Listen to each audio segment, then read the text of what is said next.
মজার জিনিস। এখানে হলো গিয়ে পেপার স্যুপ আর দুটো ক্লিপ আর এখানে আরেকটা ক্লিপ আর এখানে গার্ডার এখানে আরেকটা ক্লিপ এখানে আরেকটা ক্লিপ এখানে আরেকটা ক্লিপ এখানে গার্ডার এখানে ক্লিপ যা আমি কিউট বানিয়েছি আর এখানে হলো গিয়ে হাতে লাগাবো এটা নেকলেস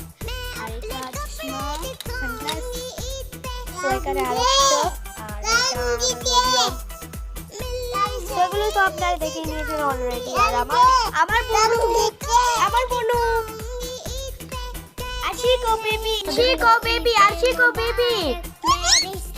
কো বেবি চুম্মা কো উম্মা লাইক সাবস্ক্রাইব করো আমাদের বোনের সেগুলো করে দেবে হলে আমার পার্স সবাই